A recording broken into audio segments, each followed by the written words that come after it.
proverb a day makes the folly go away. Proverbs 11:29. Whoever troubles his own household will inherit the wind, and the fool will be servant to the wise of heart. This is actually an interesting one. And honestly, this is key and this is pivotal. This is key and this is pivotal when it comes to marriage and really the starting point of reflecting on yourself as an individual. The last thing that you want to do in the family is be the cause for the family to be in ruin. There's so many people that I see in life that don't really reflect on that aspect of who they are and who they've been to their family members, and they just allow themselves to cause the ruin. They don't think that they do. They're very narcissistic, and they don't think that they do, or they don't think that they are, but they are. It's just a matter of self-reflection, self-understanding of how you are and how you interact with others, and really asking yourself, is it me? The one thing that I'll say about certain situations, if I'm in confusion about a way that I'm behaving in something, if I can grab two or three people that are in, let's say, different circles that can say the same thing about how I reacted about a certain situation, the same exact thing, then it's probably me. It's probably me. And in this case, it's probably you. So with that in mind, we want to really take into consideration when we're living our lives. How is it that we interact with others? How is it that we interact with our family? How is it that we interact with our spouse? How is it that we're living our lives day to day? Who is the first person in your mind when you are making decisions as a husband, as a wife, as a parent? Just being the one that's supposed to be protecting the household, whether you're in a house or an apartment. You and the person that you married are the ones that are in control and that direct the direction that this house, that building that you're in. You guys are the ultimate deciders on the direction that's going to be going, pointing the house in the direction that it needs to go. You set the boundaries. You're the ones that form it. If you choose to allow God to be the ones to ultimately be the decider, then great, fabulous, fine. That's exactly what we want. But a lot of people do not do that. And we're caught in these situations where they're doing things by their own desires, by their own wants, by their own needs, quote unquote. And it causes issues in the household. And it becomes issues that they didn't really take care of themselves prior to. And now that you're married, and hopefully not, but if you get to a point where you have kids and you're still dealing with these things, it's really important to have self-reflect. And it's funny because I was talking to my daughter about marriage, my oldest one, my college student, and she was talking and she was telling me that when it comes to marriage, she feels like a lot of people do not self-reflect. They don't worry about themselves. They kind of just do things just to do it. And they don't sit and think, maybe it's me that's the issue here. A lot of people do not do that. And that's the start of most issues. Everybody wants to assume that they're all perfect, or they like to trick themselves into thinking that they're all perfect and that all the issues that happen is just everybody else. It ain't got nothing to do with me. That's not my problem. They're the ones with the issue, so they got to go and figure it out. That's selfish mindset. That's foolish mindset. That's a mindset that's not going to lead to growth to anything when you're only caring about yourself. And then they wonder now they're the ones that always have issues, that they're the ones that's always depressed. And they're the ones that, just seem to never be happy because they can't self-reflect and realize that the issues that's happening is because of them. When we look at the first part, we think about plenty of situations that causes ruin in the household. And we know them all far too well. For instance, debt, mismanagement in money, finances, living beyond the means. My homie Gabriel Fritz, who is living and is working his life to be debt free. And I know he's going to reach it soon, very soon, once again, because he's done it before and he's going to do it again. Homie always talks about, just like with Dave Ramsey, being financially literate and living below your means. All of this stuff, all this consumer stuff that they have in America. America is a consumerist nation. They thrive off of people just buying crap that they don't need. If you minimize that, I promise you that's going to reduce a lot of stress in a lot of people's marriages, because there's always that one spouse that just buys way too much stuff, unnecessary stuff that's not even being used. And that causes strain on and it's usually the majority of the time, it's the females that spend too much. But there are some cases where it's men that just spend maybe because they're in a midlife crisis and stuff like that, and they're just looking for something to make them happy. Or maybe it's their wives that stresses them out, so they buy stuff in order to make them happy. But at the end of the day, that's a self-reflection on both the man and the woman to see, yo, what is it that's going on? Why is it that they feel the need to buy so much stuff? Is it me? Am I the one that's causing them to buy too much stuff?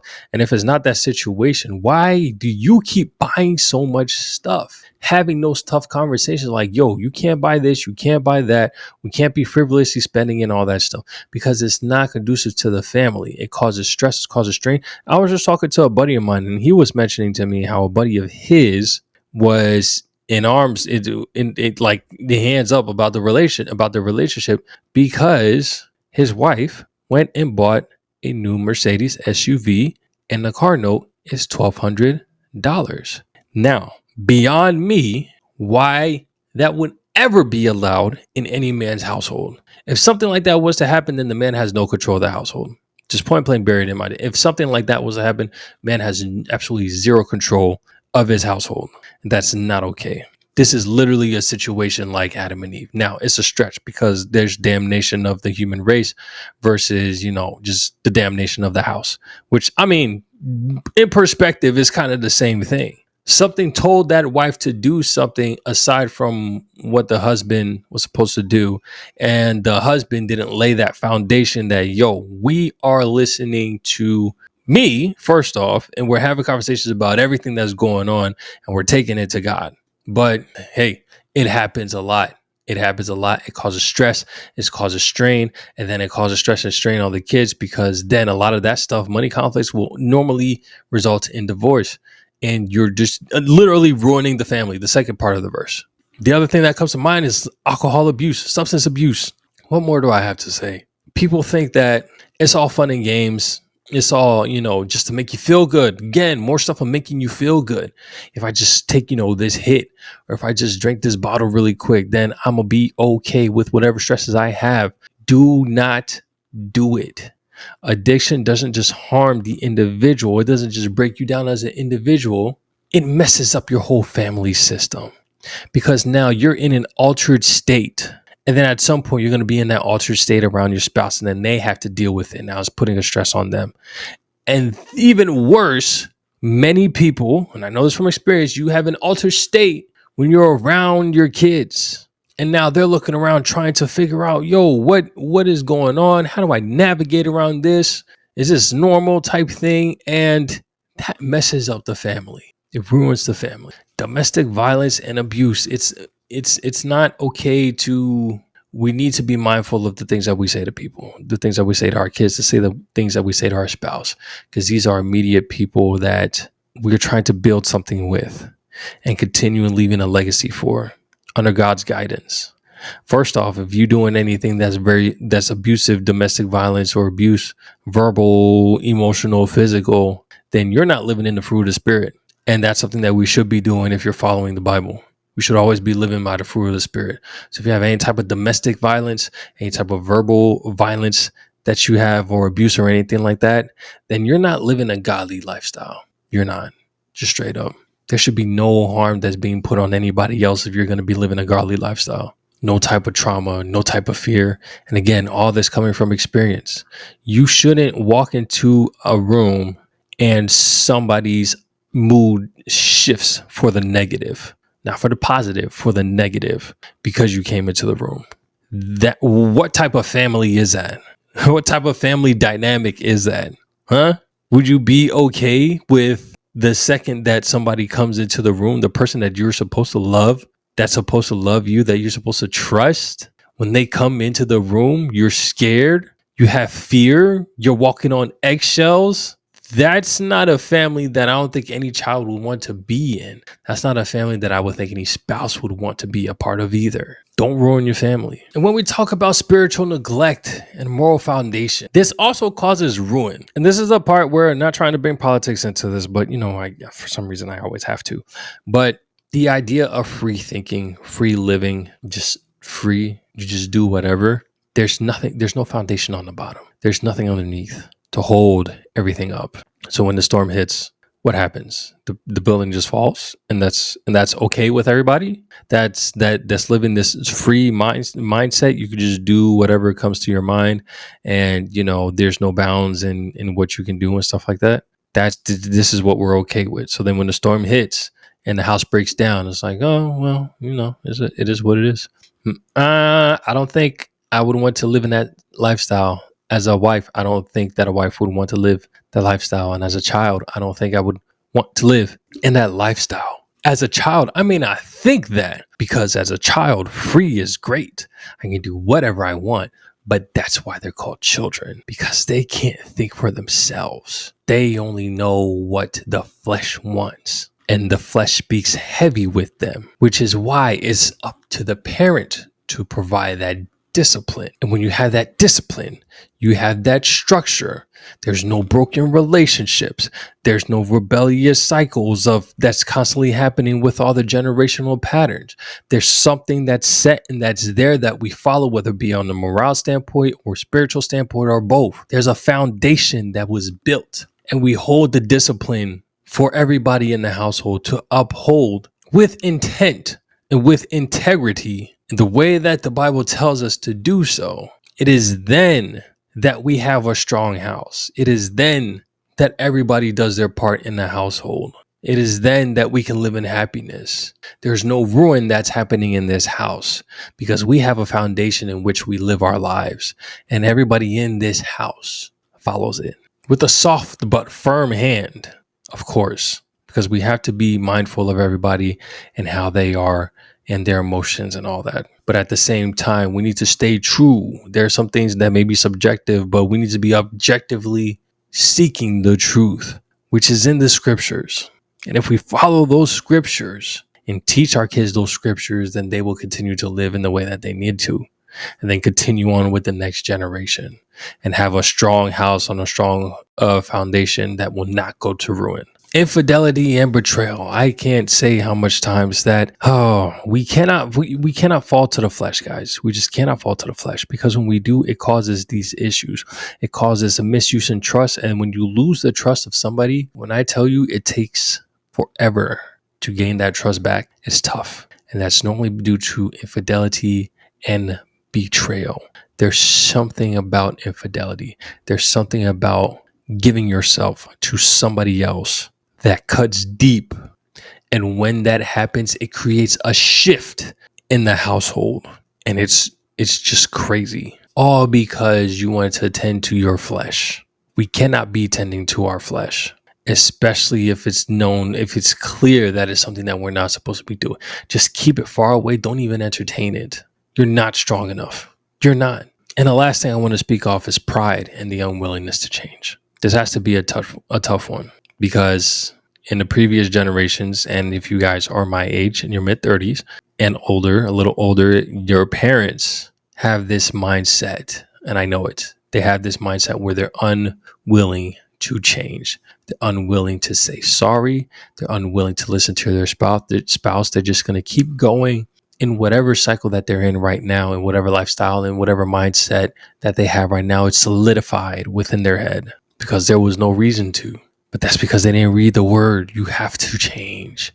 There has to be a transforming in your mind. We can't be living in the same way that the world lives. The world is just like, all right, just do whatever you want. Do whatever you want, whatever makes you feel good. We can't do that. We have to live for others. We have to live for our house. Husbands, we need to live for our wives. Wives, y'all need to live for us husbands.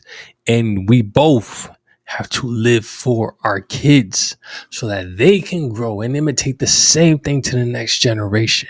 Be good members of society. regardless of what's going on in the world. Be good members of society. Love others, treat others with fairness and with kindness, but be firm and hold accountability to everybody and making sure that they understand the gospel and the truth and that they need Jesus Christ. All these things. But if we don't do these things, it causes ruin.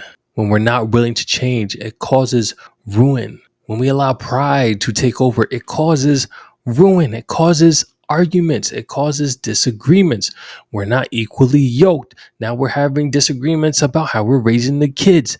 And now, oh, well, mommy said this, but then daddy said that. So who the heck am I going to listen to? I go to one parent because I know they're going to protect me against the other parent when I have this issue that's going on, or I did this and stuff like that. We're not equally yoked. It's because of pride. It's because we're unwilling to change. It's because we're not willing to grow together and not willing to grow individually in the spirit and then grow together in the spirit so that we can be closer to God and have God really lead this family. We have to put the pride aside and we have to be willing to change. We have to be willing to break down. And this is kind of the way that I always thought about my life every time when me and my wife were actually dating. What I would have to do is, of course, everybody has this wall. I think of it like Tetris. We have Tetris, and then when you have life events and you have new ideas and you have just like new ideologies and just the way that your way of living is, it's the Tetris blocks. And then the wall fills up. Of course, you don't lose when you get to the top. It's just, that's you. This whole thing is you. And it's made up of all these different shapes and sizes of pieces. Now, when you get married, it's like there's these new pieces that you got to put. But how are you going to put it when you're already filled? So what do you have to do? You got to break the whole wall. You got to break the whole wall down and start all over. Break the whole wall down. Take all the pieces off. And then individually, you start putting them one at a time, building them up. But then it's like, I need this piece now for my marriage and put it here and then continue to build with these new pieces.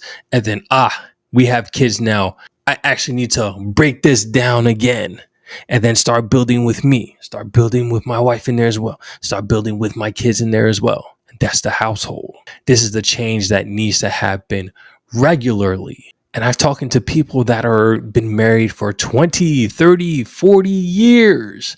And they say that it never ends. You constantly have to change.